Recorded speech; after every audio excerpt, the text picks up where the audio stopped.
Perfect. Okay. Hello, Sam, and hello to all our viewers. My name is David Forde from the Library in Ballywaltrim in Braecounty, Wicklow, and we're here as part of Ireland Reads Day to talk with Sam Blake about her thoughts on writing, reading, and her new book actually as well. She'll do a little reading for us later on. So I'm just going to ask Sam some questions, and if people want to join in afterwards to ask a few questions, that's perfectly fine. So thanks everyone for joining, and hello, Sam. So basically, as part of Ireland Reads Day, which is today, can I ask you, Sam, like your thoughts on just reading in general, and why people should read, why people should give over their time to reading? I think Ireland Reads is one of the most genius initiatives I've ever seen. I just think it's absolutely brilliant. I mean, one of the key things about reading is that it just takes you away from the here and now, doesn't it? And I think that's what we all need at the moment, more so in this lockdown, probably at this stage than any other time. So I'm just adjusting my sound. Reading absolutely takes you away, takes you to a completely different place. And I think within the pages of a book, you have, as a reader, you have confidence in the author that there's going to be resolution to the story and that you're in a safe place and you know what's going to happen. Well, you don't know what's going to happen at the end, but you know that author's going to take you through a journey. And I think one of the things about lockdown is that we don't know what's going to happen at the end. So having that benefit, I suppose, of being in a secure, safe place and distracted from everything else that's going on is a really good thing. And that's what reading brings.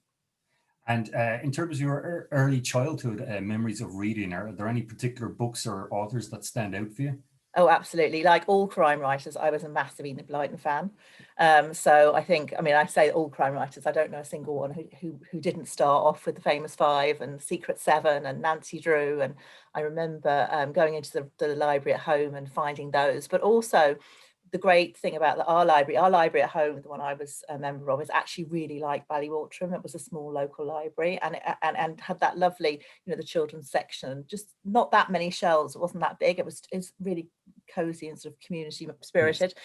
And I remember going along and just being able to browse through the shelves, and I found Joan Aiken, who was an amazing author for me then as a child, and also this amazing, I should have checked this from the last time we talked, this amazing series of stories about horses that were completely captivating, and literally just found those by picking off the shelves. I would go in every week and come out with a massive pile, in the same way my kids did when they were little, going to Ballywaltrim. I have, this is a secret now, but I have myself, my husband, both kids, my parents as well, who actually don't actually live here, registered as members of Ballywaltrim, just to make sure that my kids had enough books, because my eldest particularly would read like 20 books a week, and it just was a fantastic opportunity just to browse and choose and find things that you wouldn't expect. And it's nice for a library to have a welcoming atmosphere like that, like you described there, that it's not intimidating and people. Oh, it's so warm. That's what I absolutely love about Ballywaltrim, is that it's you guys know us, you recognise your readers, and we're always greeted when you go in, and I think it's a huge bonus to having somewhere sort of small, because you have turnover of books and there'll always be something new. And because stuff's going out and coming in again, as a reader, you'll always find something new on the shelf. So there's lots there. It's great. So getting back to writing and reading, can you remember an early experience, Sam, where you realized that like language had a power, and like that might have inspired you to become a writer thereafter? I think I was always one of these people, because I read so much. I was always one of these people that thought I would write a book. I'm fascinated by story, and one of the books that had a massive influence on me as a child was Elizabeth Goudge's Little White Horse. And when I think of that now, I think I can see Maria Merriweather's bedroom, and I can see the geraniums in the glass house out the back, the pink flowers. And anybody says the word geranium to me, and I get an image. Just transported. The glass house in that book, and for somebody to be able to transport you like that, and embed those images so clearly in your head that I don't know how many years later we're talking now, 40 odd more, that it's still so strong. It's just such an incredible talent. And I still adore that book to this day. And I suppose that's something I always wanted to capture. So yeah, definitely words. And moving into like adulthood these days, is there any particular genre of writing that you like to read, or that you could would you read non-fiction and fiction? Yeah, I read all sorts. I have a big pile. Do you want me to go through them? Big pile Sure, next why to me not? here of Why what I'm not? reading at the moment. I tend to have a few books going in different places in the house, and because there are so many wonderful things out there. I don't know. I like to sit down and read one right from beginning to end, but then also I'm dipping in all over the place. So now obviously I'm a crime writer, so I read an awful lot of crime, but I like to go outside of that genre too. So just now I've just finished this one, which is The Godmothers. Can you see that? Okay. On it, by Monica McInerney, which is absolutely wonderful. And Monica literally starts off in Melbourne, goes to Edinburgh. We pop into Trim for a bit. It's a page turner. It's effectively women's fiction. Beautiful characters. I just loved it. Really was completely absorbed and taken away. And a lovely, lovely idea. The fact that these two godmothers have this huge influence on the main character. So I absolutely loved that. Okay. I've literally just started, because this has just arrived. This is a proof copy of Cecilia Ahern's Freckles. And this is out in September. I'm talking to her this afternoon. I'm doing an interview for the Society of Authors with her. And it's awesome. It really is so good. And it literally gets you straight in. And look, this is an insider thing here. Can you see the edges? Sprayed edges on a proof is like, wow. Okay, well, Global I think we have it on order. It's so lovely. And like I would be a crime writer, so being hooked into a story quite quickly is important to me, but her characterization and her just amazing. So I'm completely locked into that. And I am also, as you can see, halfway through this book, which is a proof copy again of Jane Casey's new standalone. I think that's coming out in May. Jane Casey writes the Maeve Kerrigan detective series, but she's literally just written a new first standalone. It's all about courts and a barrister, and her husband is a criminal barrister, so she really has got the inside information. Okay. Yes, I'm loving that too. I've just started also, I'm a devil, aren't I? This one, Who Took Eden Mulligan, which is by Sharon Dempsey, who's a crime writer from the North. And that's just out with HarperCollins, actually just now. So you can get hold of that now. And you've probably got that on order too. Really loving that. Again, such a confident voice. I think one of the key things as a reader is you want to have that confident voice. So you just go straight into the story and you're there with the characters. So I'm loving that. And then on the non-fiction front, we all bored to tears here, I'm reading this, which is Murder Under the Microscope by Jim Fraser. So I'm actually working on a new, potentially I think a new series maybe at the moment. And I've just finished a standalone for Corvus. So The Dark Room is out now. The new book for Sam Blake will be out in next January, and I've just finished that, and that's gone off to my editor. So in the meantime, I'm having a play around with some crime ideas, which are quite forensic-y. So I'm reading that and getting a real sense of. Well, that kind of leads to my next question. So Sam, so where do you get your ideas for like a new book? Where does it just come to you overnight, or where do you get your ideas for? Do you jot the ideas down as it comes to you, or how they come from funny places. So I have what I call light bulb moments, where I will be talking to somebody, or I'll read an article, or I'll listen to somebody, and I'll just literally get a little ping in my head, and it's like there's a story there, and I won't know what that story is or how it's going to fit into, you know, what it ends up fitting into. But The Dark Room, for instance, I have a friend who's a printer in London, and he had printed some hairs running across a map. He likes printing things on things, and he had all these old maps, and he'd printed this series of hairs running across, and I looked at it and I just had one of those like story moments of like, these are really interesting, there's something here, I don't know what it is, but they're really interesting. And then when I was in Cornwall in not last summer, because we've missed last summer, the summer before, I think 2019, I was sitting on a beach and minding my own business, daydreaming, and an image of a girl running across the beach came into my head. She had dark hair and she was wearing green shorts, a little white running vest and trainers, and she was running across the beach I was on at low tide, and she had this German Shepherd dog running after her. And again, it's one of those light bulb moments. It's like, there's a story here. It's like daydreaming, I suppose, that it comes, and this literally image just came into my head. And I was sitting right opposite, it was not on the Hertfordshire estuary, and so it's actually a river that goes into the sea, and I'm sitting right opposite this cottage that has a ruin in the garden, which is like a sort of small square tower. And in fact, I discovered it was the customs officers' jail, because this is an estuary, and they would have stopped the ships coming into Falmouth and Foul River, and obviously would have locked a few people up in this jail. I had no idea at the time. Anyway, so that was really interesting. Another light bulb moment. And then I went to see a friend of mine who has a pottery. She's a ceramicist, and she lives just up the hill from where I was sitting. And I'm going to show you one of her tiles now. And I went into her pottery, And I was actually going in to have a look at the kiln because we've been having a chat about crime writing, and she thought the kiln would be a really good place to get rid of a body. So this is the type of thing you do when you're a crime writer on holiday. But when I went in, I saw this, which is one of her tiles, which Beautiful. has the most amazing hair on it. And it has, she writes into the body of the animals that she does. And it says, when she believed in herself, miracles happened. And so that for me was literally a massive light bulb moment. So I had this girl in my head at that point. I'd been sitting opposite my tower, the hairs connected, the hair here and the hair that I'd seen in London.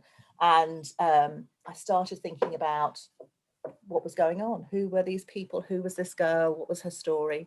And I came up with this idea for a country house hotel called Hare's Landing, which is, and then the girl actually is Caroline, who's in the story, but in fact the dog belongs to Rachel. So it's one of those strange, you know, when a story comes, when you get all the bits together, the elements, and then it's nearly like you have to wait for the story to arrive. Joseph O'Connor talks about characters sort of floating around above our heads as authors, waiting to land on people, and it's very much like that. You know, you're sort of waiting for the story to develop. And a similar question, so Sam, would be like, what do you think makes a good story as a writer? For me, because I suppose for what I write, but for me, what I read as well, I want to learn something new when I'm reading. I want it to be sort of good think lit, so that it's challenging me, that there's a mystery there where I'm thinking, you know, what's going on, and I'm hooked in, sort of intellectually hooked in. I'm there and I'm trying to solve the problem.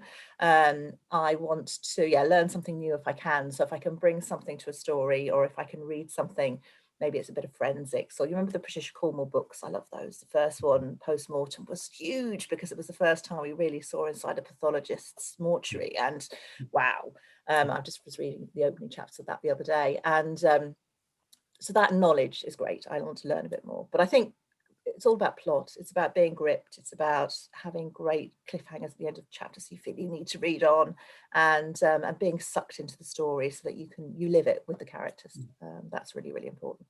And like, how do you balance like making demands on the reader versus like where you might want to go? Like, do you kind of like to direct the reader with the story, or do you kind of like to make it a bit more cryptic? Well, I think one of the things with crime is you have to master the art of misdirection with crime. So you'll have something going on over here, which is the key sort of point, the bit that's hidden, and then something nice and shiny happening over here. So the reader's looking over here, but actually the clues are all over here.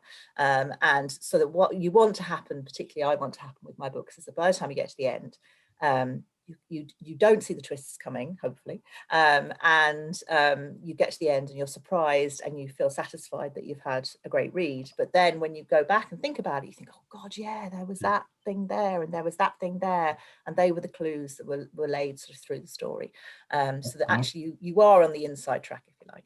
And when you start out the process of writing the new book, do you know what the ending is when you're starting to write it, or does that? Because different writers seem to differ on that. Like, I know I was listening to an interview with Michael Connolly recently, and he seems to know before he starts how the book's going to end. Whereas with yourself, would you be similar? Or? Yeah, I'm a bit of a plotter and a planner, so I like to know what's going to happen through the book. Now, and I feel much more comfortable if I've got the end scene in my head. Now, the end scene can change, or I might not quite know what happens or why, but I have a picture in my head. So in the dark room, I had a picture. I can't tell you what it is because it's a big spoiler, but something very big happens at the end of the dark room, and it was that scene I had in my head. It pulls actually the dark room. When I was literally sitting on the beach in Hertford Passage, I was only a couple of 100 yards away from Frenchman's Creek, and Daphne du Maurier is a huge influence on me. I adore Rebecca, and so there's lots of Rebecca threads running through the dark room. For you guys, if you've read Rebecca and you love it, then you'll spot them. And so there was a bit of a Rebecca-esque bit in it, and I knew that's where I wanted to end up, but I didn't know how it happened or why it happened or what the results were. So it was really when you write to that point, then you discover it. The characters really do show you the way. It's really strange. Sometimes you sit down and you sort of know what you're going to write, you know roughly where you're going, but when you start writing, the words just start flowing, and that's the characters doing all the work for you. And then in terms of research for your book, like, would you interview people to kind of find out the ways and means of people working in, let's say, policing or forensic? Or yeah.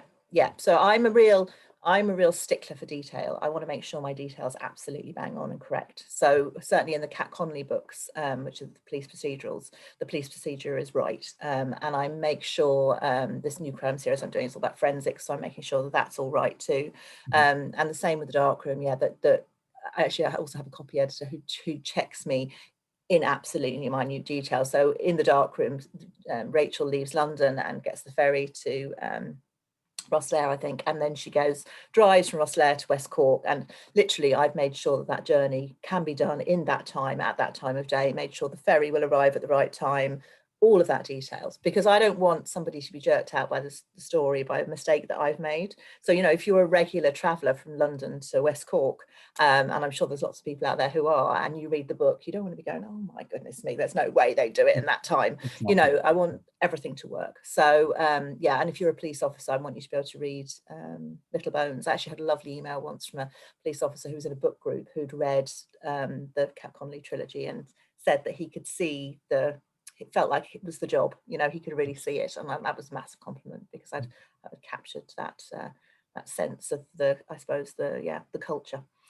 And as you write today, like, are there any writers who kind of directly influence your writing? Yeah, I mean, there's so many fantastic writers out there. I was talking to Linwood Barclay, I did an interview with him the other day. It doesn't even have to be in my genre. So Cecilia Ahern, who I'm talking to this afternoon, it's just an amazing writer. The ideas, the premises of her book are just incredible, her different books. So yeah, no, I'm always influenced, always reading, I want every book to be better than the last one. You know, and you're going on a journey as a writer, so that yeah, you're improving and giving the books more depth, I think. So crime can be quite, you can write a very fast-paced crime novel that doesn't get into any sort of literary detail or anything, but I love that literary detail, you know, the thing that Rebecca has, which is the multi-layers and the fantastic story and working on all sorts of different levels. That's really what I want to achieve. So that's what I'm always working towards with every book, try and make them better. Generally, like, is there a particular book that you read that you wish you'd written? Oh yeah, Rebecca, big time. To our viewers. Yeah, actually, I'll turn around now. Like, this is where everything falls off the shelf. Okay, so this is an unrehearsed moment. It's like Blue Peter. I collect Rebecca first editions. So that's the first edition of that's actually I think a 14th imprint of the first Rebecca. And this is still selling today. It's one of the biggest selling books of all time, I think, bar Agatha Christie and the Bible. That's an first American edition, different type of cover. And then obviously I've got my my reader copy, which is very battered there. So I know I love that. That is the pinnacle for me. It's the perfect book. Fantastic. So coming back to your new book, Sam, The Dark Room, you published 5 books, I think. The first in 2016. Yeah. The Little Bones is the first one. Yeah, Little Bones is the first one. Yeah, and there's 3. Part of the Cat Connolly trilogy. Yeah. Whereas your new book, I think, is a standalone. It is indeed. Yeah, yeah. And, what I'm doing is, Keep Your Eyes on Me is a standalone, and Dark Room is a standalone. But what I'm doing, I want to try and create a world. So if you've read the Cat Connolly books, you'll be familiar with elements in all the other books. And there are references to Cat Connolly and little subtle Easter eggs that if you're a reader that's come with me on the whole journey, then you'll see bits and recognise those as sort of little secrets for you.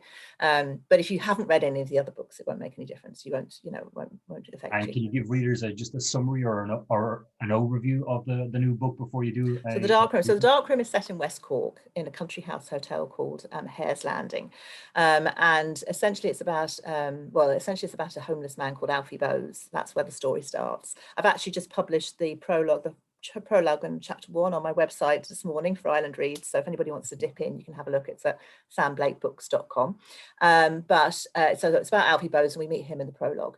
And then we move on to Rachel Lambert, who is a film location scout, who's based in London. And her husband, or her partner, Hunter, has been doing a documentary about homelessness in London, and wants to find out why people are ended up on the street. And he can't get to the bottom of what happened to Alfie Bowes. And then something awful happens to Alfie Bowes, and Rachel really feels that she wants to find out what his story is. And she discovers that there's this link with this place called Hare's Landing.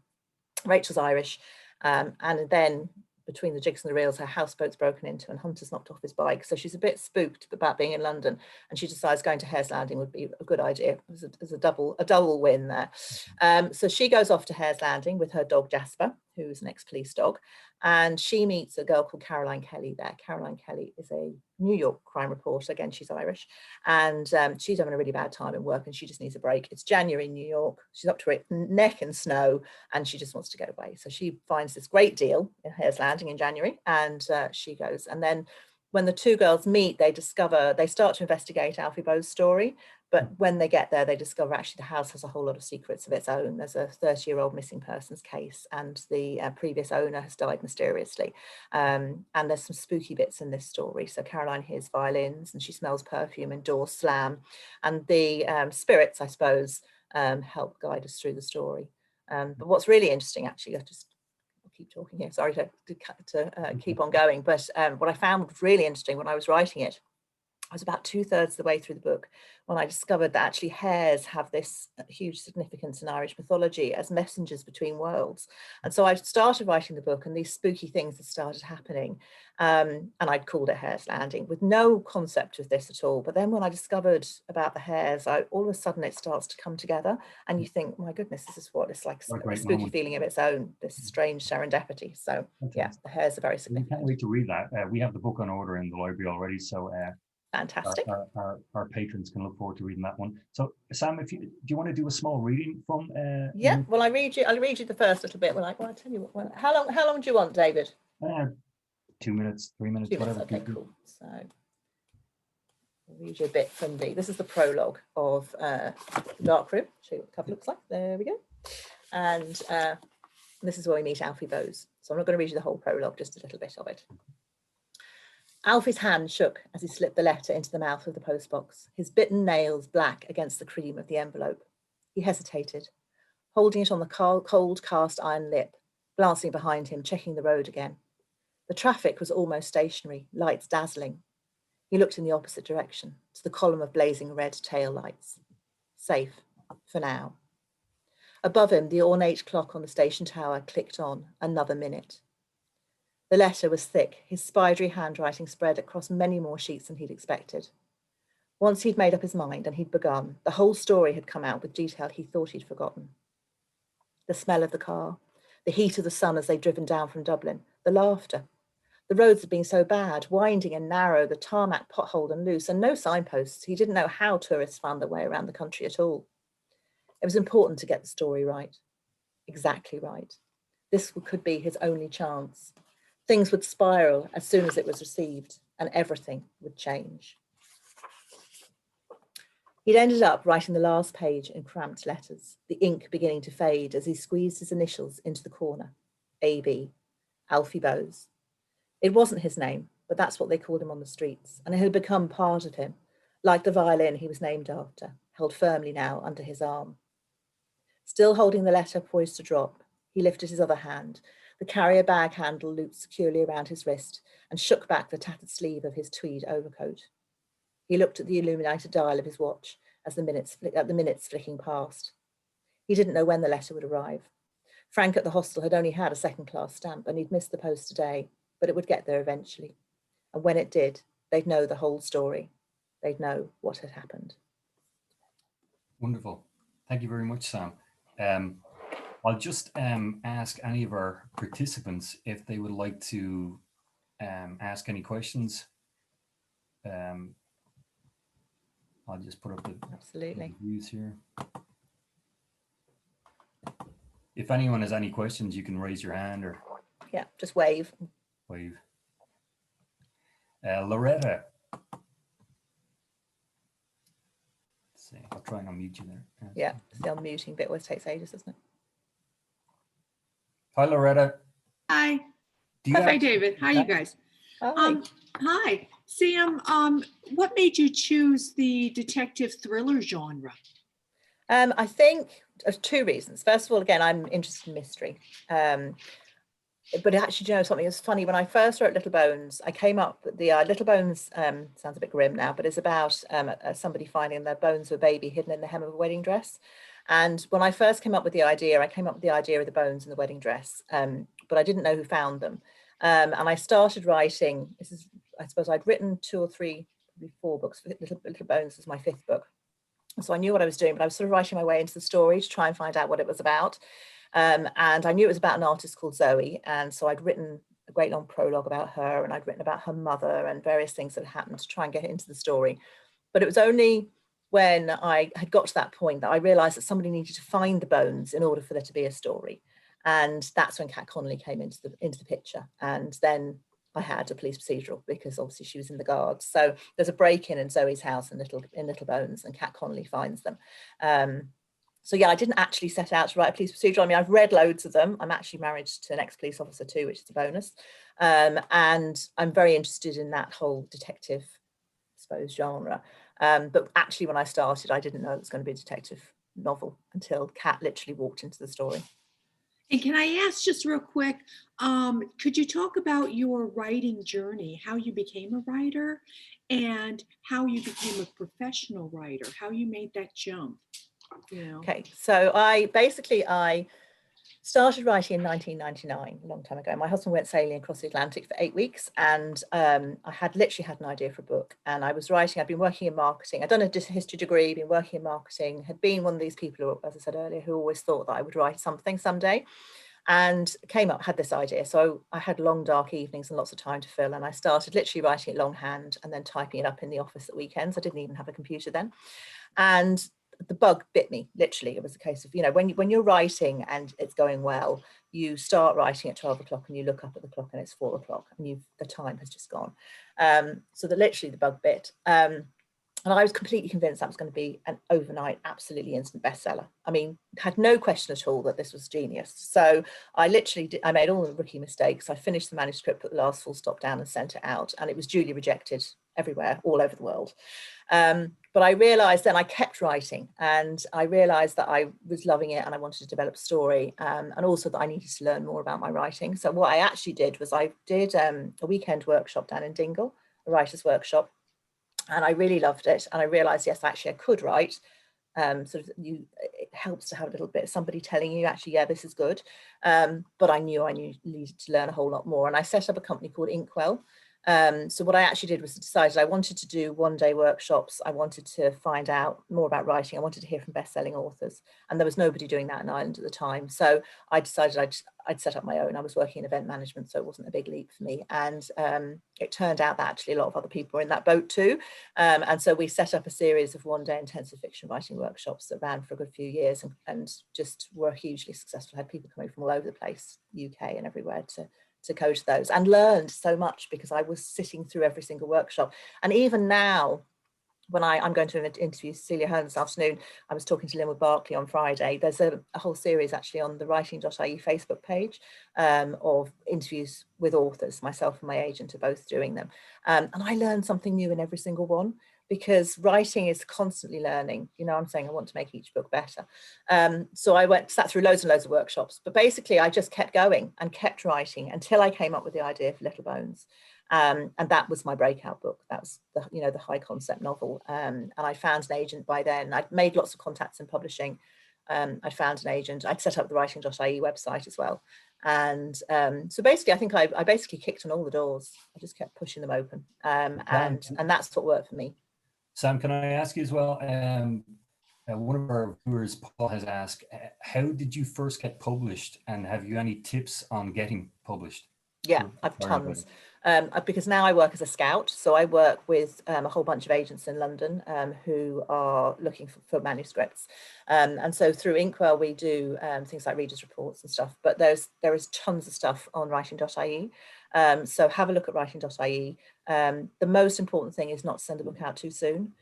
Make sure that it's really, really, really polished, that you have had as much feedback as you can possibly get, because the industry's changed a bit. When I first started, when I got to book 3, I'd met a fantastic editor called Tressa Cody, who ran Townhouse Country House. I'd actually invited her to talk at a lunch that I was organising, and I sent her that book and she really loved it. And she sent it out for what she was calling readers' reports, and readers were reading them and coming back then with the detail. That's when I realised I could write, but actually I really needed to learn a lot more. I can still remember those first readers' reports, and that was really, really, really useful. So that was something then I built on, and I've built into sort of the Inkwell model, but trying to make sure that the book is the best that it can be is really, really important. And actually the getting published part is as much work as writing the book, you know, having to write a really good synopsis, writing a good pitch for your story. One of the interviews we did on winning the writing game was with Andrew Miller, who's a Costa winner and book award winner. And he said, he really nailed it. He said, your story needs to be original and fresh. So for a breakout novel, for anybody who's writing and they want to, you know, and it's their debut, it's hard to understand that it might not be the first book that you write. Like for me, it was book 5, but you're learning your craft every time you write something new. Every word that goes down on the page, you're learning and honing your craft and getting better. But it needs to be original and fresh. That's really, really important. Any more questions from anyone there? Stun them all into silence now. That's okay. That's good. Margaret. Oh, Margaret. Sorry, Margaret. I'm just gonna. I love your pictures, Margaret. Aren't they lovely? Margaret. I think you're still on mute there. Oh, Margaret. There you Can go. you hear me? Yeah, we can now. Yeah. Thanks, Sam. I'd like to ask you about the presentations of the actual books and the book design, cover design. And are you Kat Connolly? They're similar, and I see in your new book has a different cover design. I'd like to know what your input is into covers and into titles. Okay, so that's, yeah, interesting. Very good question. So there are 2 different publishers. The Bonnier was my first publisher, the Kat Connolly books, and the 2 standalones are with a different publisher. Generally, as an author, you have input into what you like. So usually you're presented with 4 or 5 different images, and then you can choose which one you like. But it's not just you choosing, it's my PR people who are amazing here in Ireland would be involved. They're really good, and they work very closely with Eason, so Eason would have a big input. My agent would have an input, my editor would have an input. You know, there's a round circle of people, and so generally speaking, and they want a happy author. I mean, they want me to like it. So we're all trying to sort of work towards getting something that represents the book. The 3 Kat Connolly books, the first 3 covers, this one actually was funny, Little Bones, because when I only saw the image of it on the computer, and it didn't look like a nice orange at all, and I had a big fit because I really hated the orange, really big fit, and I ended up saying to my editor that I hated it, and it was this big conversation. Then I lost the internet. Anyway, I rang my agent and I said, you're going to have to sort this out. Anyway, between the jigs and the reels, by the time we walked into Waterstones for the launch of Little Bones, and there was this massive pile of books there, it was this beautiful zinging orange. It wasn't the awful colour that I'd seen on the computer at all. So yeah, you have to take that into account too. But no, they're great. I absolutely adore, this is my favourite cover of all of them. This one, the dark room, I absolutely adore that. And the house is so bizarre because they sent through 3 or 4 images, and the house wasn't quite the same as this on the first version of this cover, but this is one that everybody loved. And I went back to her and I said, the house isn't quite right. It was a single story and it just didn't look right at all. And she came back, and this house is actually almost identical to the house that's in my head, because it's based on a hotel in Falmouth called Merchant's Manor Hotel, Hare's Landing, and it's so like it, it's spooky. So I was like, oh my goodness me, that's one of those weird moments. Yeah, so I adore that one. So yeah, I have a certain amount, I have a lot of input, I think. In terms of titles can change hugely. Little Bones was called The Dressmaker for like 10 years, or however long it took, 5 years it took me to write it, for the whole time, and was going to be published as The Dressmaker. And then literally it was published in April, and I think the Christmas before, there's a movie called The Dressmaker came out, and my agent, I sat down, I remember sitting down with my agent in London and just having a big conversation about whether, you know, this was not a good thing, because this is my debut novel. You only get one chance to be a debut, and you don't want people to be Googling The Dressmaker and getting the movie and not the book. So we had a really good think, and then decided, yeah, it needs a new title. But coming up with that title was the most difficult thing, I think, that I've ever been involved in, because Alex Barkley's a good friend of mine. I was down in Waterford with her. We spent like 3 hours trying to come up with new titles. My agent, on the way back from Waterford, which is like a 2-hour journey, I was on the phone constantly to my agent to try to think of a new title. My publishers were trying to come up with a new title. And it seems so obvious when you've got it now, because it's such a brilliant title. But actually it was one of the directors of the publishing company suddenly had this moment and sent an email and said, how about Little Bones? And that was it. It was perfect. And it's perfect for the book. And it's brilliant. Yeah. So yeah, my agent was funny, because he always used to say that The Dressmaker sounded like a Regency romance to him, so he was quite pleased. Oh, I love it. Yeah, well Sam, I've done. one other question from Magda. She's wondering just how long does the process take from when you start writing a book to when it gets onto the shelves in the bookshops? So it's quite a long process of drafting. I write quite quickly. So my first draft, which is really Dave Rudden, who's the great kids author, calls it the vomit draft, which isn't very attractive, but that's really what it is, like splurging the story onto the page. I do a lot of plotting and planning first, so I get that bit done. I have an idea of what's going to happen in each chapter, and I know my characters really well before I begin. So I do a lot of research on them and who they are, and where they went to school and all that type of thing. So then I start with the first draft, and I literally splurge it onto the page, and I can do that in usually about 3 months, 3 to 4 months. But then when I get to the end of that, I then go back to the very beginning, and on the screen, I'm going through and I'm editing and tidying it up and taking out the clunky sentences and all the repeated words and the bits that just don't make any sense. The bits where somebody said something that hasn't happened yet, because that obviously I've got it in my head, and these things can get out of sequence. So that happens next. Then I print off, hopefully a more polished version, and I read it in a printed form. And I get it spiral bound in the printers. And so I'm literally reading it like a book, and I'm there with my pen making changes. So that's the next draft. And then I go back into the document on the computer, make all those changes, and then I'll read it from beginning to end again on the screen. Then it will go to my agent, and he might have some changes to do. And then it'll go to my editor. And obviously then we start the editing process with her. So the whole process beginning to end is probably about six months. And then by the time you've built in then the marketing end and getting the cover right and everything, it's usually a year, and that's why there's a year between books. So you have a bit of time between, but yeah. Well, if that answers your question, Magda. Is there anyone else there who may have a question for Sam before we finish? Okay. I've just spotted Paul's image is a tarantula, but it's pink. That's great. Something for your next book. Absolutely. It's awesome.